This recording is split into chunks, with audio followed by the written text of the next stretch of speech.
ಪ್ರಿಯರೇ, ದಿನದ ಬದುಕಿಗೊಂದು ಕ್ರಿಸ್ತನ ಈ ದನಿ ನಮ್ಮೆಲ್ಲರಿಗೂ ಪ್ರೇರಣೆಯಾಗಲಿ. ತಪಸ್ಸು ಕಾಲದ 2ನೇ ವಾರ, ಮಾರ್ಚ್ 6, 2026 ಶುಕ್ರವಾರ. ಮತ್ತಾಯನು ಬರೆದ ಪವಿತ್ರ ಶುಭ ಸಂದೇಶದಿಂದ ವಾಚನ. 21ನೇ ಅಧ್ಯಾಯ 33ರಿಂದ 43, 45ರಿಂದ 46ರವರೆಗಿನ ವಚನಗಳು. ಆ ಕಾಲದಲ್ಲಿ ಯೇಸು ಮುಖ್ಯ ಯಾಜಕರಿಗೂ ಪ್ರಜಾಪ್ರಮುಖರಿಗೂ ಈ ಸಾಮತಿಯನ್ನು ಹೇಳಿದರು.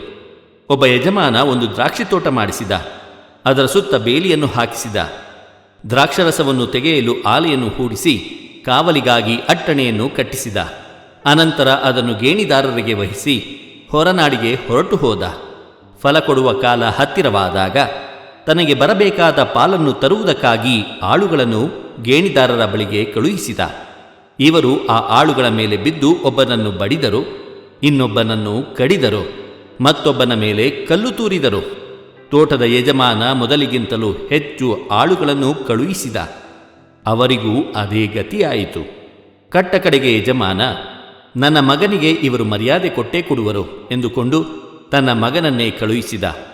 ಆದರೆ ಗೇಣಿದಾರರು ಮಗನನ್ನು ಕಂಡೊಡನೆ, ಈ ತೋಟಕ್ಕೆ ಇವನೇ ಉತ್ತರಾಧಿಕಾರಿ, ಬನ್ನಿ ಇವನನ್ನು ಮುಗಿಸಿಬಿಡೋಣ, ಇವನಿಗೆ ಬರುವ ಸೊತ್ತನ್ನು ನಮ್ಮದಾಗಿಸಿಕೊಳ್ಳೋಣ ಎಂದು ತಮ್ಮಲ್ಲೇ ಒಳಸಂಚು ಮಾಡಿಕೊಂಡರು. ಅಂತೆಯೇ ಅವನನ್ನು ಹಿಡಿದು ತೋಟದಿಂದ ಹೊರಕ್ಕೆ ದಬ್ಬಿಕೊಂಡು ಹೋಗಿ ಕೊಂದು ಹಾಕಿದರು. ಈಗ ನೀವೇ ಹೇಳಿ, ತೋಟದ ಯಜಮಾನ ಬಂದಾಗ ಆ ಗೇಣಿದಾರರಿಗೆ ಏನು ಮಾಡುವನು ಎಂದು ಯೇಸು ಕೇಳಿದರು. ಆ ಕೇಡಿಗರನ್ನು ಕ್ರೂರವಾಗಿ ಸಂಹರಿಸುವನು. ತರುವಾಯ ಕಾಲಕ್ಕೆ ಸರಿಯಾಗಿ ಪಾಲನ್ನು ಸಲ್ಲಿಸುವ ಬೇರೆಯವರಿಗೆ ತೋಟವನ್ನು ಗೇಣಿಗೆ ಕೊಡುವನು ಎಂದು ಅಲ್ಲಿದ್ದವರು ಉತ್ತರ ಕೊಟ್ಟರು. ಬಳಿಕ ಯೇಸು ಇಂತೆಂದರು, ಮನೆ ಕಟ್ಟುವವರು ಬೇಡವೆಂದು ಬೀಸಾಡಿದ ಆ ಕಲ್ಲೇ ಪ್ರಮುಖ ಮೂಲೆಗಲ್ಲಾಯಿತು. ಸರ್ವೇಶ್ವರನಿಂದಲೇ ಆದ ಈ ಕಾರ್ಯ ನಮ್ಮ ಕಣ್ಣಿಗೆ ಅದೆಂಥ ಆಶ್ಚರ್ಯ ಎಂಬ ವಾಕ್ಯವನ್ನು ನೀವು ಪವಿತ್ರ ಗ್ರಂಥದಲ್ಲಿ ಓದಿಲ್ಲವೇ?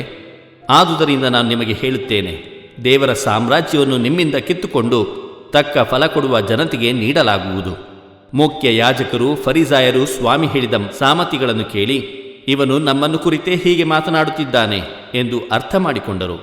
ಯೇಸುವನ್ನು ಹಿಡಿದು ಬಂಧಿಸಲು ಯತ್ನಿಸಿದರು. ಆದರೆ ಜನಸಮೂಹಕ್ಕೆ ಭಯಪಟ್ಟರು, ಏಕೆಂದರೆ ಜನರು ಯೇಸುವನ್ನು ಪ್ರವಾದಿ ಎಂದು ಸನ್ಮಾನಿಸುತ್ತಿದ್ದರು. ಪ್ರಭುವಿನ ಶುಭ ಸಂದೇಶ. ಕ್ರಿಸ್ತರೇ ನಿಮಗೆ ಸ್ತುತಿ ಸಲ್ಲಲಿ.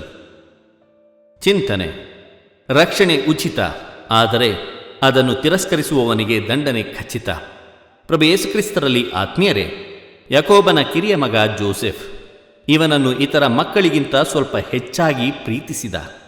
ಇದು ಜೋಸೆಫನ ಸಹೋದರರಲ್ಲಿ ಅಸೂಯೆಯನ್ನು ಉಂಟು ಮಾಡಿತು. ಆ ಕಾರಣ ಅವರು ಅವನನ್ನು ಸಂಪೂರ್ಣವಾಗಿ ಮುಗಿಸಿಬಿಡಲು ಯೋಜನೆ ರೂಪಿಸಿದರು. ನೀರಿಲ್ಲದ ಬಾವಿಯಲ್ಲಿ ಹಾಕಿದ್ದರು. ಸಫಲರಾದವೆಂದು ಆನಂದಿಸಿದರು. ಆದರೆ ಅಂತಿಮವಾಗಿ ಅವನ ಗುಲಾಮರಾದರು. ಆತ್ಮೀಯರೇ, ಇಂದಿನ ಶುಭ ಸಂದೇಶದಲ್ಲಿಯೂ ಕೂಡ ಜನರು ಅಸೂಯೆ ಹಾಗೂ ಸ್ವಾರ್ಥದಿಂದ ತಮ್ಮ ರಕ್ಷಕನನ್ನೇ ತಿರಸ್ಕರಿಸುತ್ತಾರೆ. ತಮ್ಮ ರಕ್ಷಣೆಯನ್ನು ತಾವೇ ಕಳೆದುಕೊಳ್ಳುತ್ತಾರೆ.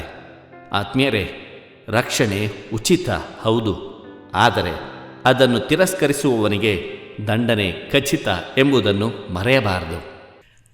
ಪ್ರಿಯರೇ, ಇಂದಿನ ಶುಭ ಸಂದೇಶವನ್ನು ಇನ್ನೊಂದು ವಿಧದಲ್ಲಿಯೂ ಕೂಡ ನಾವು ಗ್ರಹಿಸಿಕೊಳ್ಳಬಹುದು. ದೇವರ ಸಾಮ್ರಾಜ್ಯ ಯಹೂದ್ಯರ ಅಥವಾ ಕ್ರೈಸ್ತರ ಆಸ್ತಿಯಲ್ಲ. ಸಾಮತಿಯಲ್ಲಿ ಯಜಮಾನನನ್ನು ದೇವರಿಗೂ, ದ್ರಾಕ್ಷಿ ತೋಟವನ್ನು ಇಸ್ರಾಯೇಲರಿಗೂ, ಗೇಣಿದಾರರನ್ನು ಇಸ್ರಾಯೇಲಿನ ನಾಯಕರಿಗೆ, ಧರ್ಮಶಾಸ್ತ್ರಿಗಳಿಗೆ, ಯಾಜಕರಿಗೆ ಹೋಲಿಸಲಾಗಿದೆ. ಒಬ್ಬ ತೋಟದ ಯಜಮಾನ ತನ್ನ ತೋಟವನ್ನು ಸುರಕ್ಷಿತವಾಗಿ ನೋಡಿಕೊಳ್ಳುವಂತೆ ದೇವರು ಸಹ ಇಸ್ರಾಯೇಲರನ್ನು ಸುರಕ್ಷಿತವಾಗಿಸಿಟ್ಟರು. ಪ್ರವಾದಿ ಯೆಶಾಯನ ಗ್ರಂಥ 5ನೇ ಅಧ್ಯಾಯ 1 ಮತ್ತು 2ನೇ ವಚನಗಳು. ಹಾಗೂ ಅವರಿಂದ ಉತ್ತಮ ಫಲದ ನಿರೀಕ್ಷೆಯಲ್ಲಿದ್ದರು. ಆದರೆ ಇಸ್ರಾಯೇಲರು ದೇವರ ಪ್ರೀತಿಯನ್ನು ಮರೆತರು, ದೇವರ ಸೇವಕರನ್ನು ಹಿಂಸಿಸಿದರು. ಹಾಗಾಗಿ ದೇವರು ತಮ್ಮ ಏಕೈಕ ಪುತ್ರನನ್ನೇ ಕಳುಹಿಸಿದರು. ದೇವರು ಕಳುಹಿಸಿದ ಪುತ್ರ ನಾನೇ ಎಂದು ಯೇಸು ಈ ಸಾಮತಿಯ ಮೂಲಕ ಸ್ಪಷ್ಟಪಡಿಸುತ್ತಾರೆ. ಹಾಗೂ ಧಾರ್ಮಿಕ ನಾಯಕರನ್ನು ಖಂಡಿಸುತ್ತಾರೆ. ದೇವರು ಸಹನೆಯಿಂದ ಕಾಯುತ್ತಿದ್ದಾರೆ, ಆ ಸಹನೆಗೂ ಮಿತಿ ಇದೆ ಎಂದು ತಿಳಿಸುತ್ತಾರೆ. ದೇವರ ಸಾಮ್ರಾಜ್ಯ ಯಹೂದ್ಯರ ಅಥವಾ ಕ್ರೈಸ್ತರ ಆಸ್ತಿಯಲ್ಲ, ಅದು ಸರ್ವರಿಗೂ ಸೇರಿದ್ದು ಎಂಬ ಅಂಶವನ್ನು ಇಂದಿನ ಶುಭ ಸಂದೇಶದಲ್ಲಿ ಯೇಸು ಎತ್ತಿ ಹಿಡಿಯುತ್ತಾರೆ. ದೇವರು ನಮ್ಮೆಲ್ಲರನ್ನು ಆಶೀರ್ವದಿಸಲಿ. ಇದು ಧ್ವನಿ ಮಾಧ್ಯಮವನ್ನೆಯ ಕೊಡುಗೆ. ಧ್ವನಿ ವಂದನೆಯ ಸ್ವಾಮಿ ಶಾಂತಕುಮಾರ್ ಜೆ, ಬೆಂಗಳೂರು ಮಹಾಧರ್ಮ ಕ್ಷೇತ್ರ. ಪ್ರಿಯರೇ, ಈ ಚಾನೆಲ್ ಅನ್ನು ಸಬ್ಸ್ಕ್ರೈಬ್ ಮಾಡಿ ಪ್ರತಿದಿನ ದೇವರ ವಾಕ್ಯವನ್ನು ಆಲಿಸುತ್ತಾ ಅದನ್ನು ಇತರರೊಂದಿಗೆ ಹಂಚಿಕೊಳ್ಳಲು ನಮಗೆ ನೆರವಾಗಿರಿ. ಧನ್ಯವಾದಗಳು.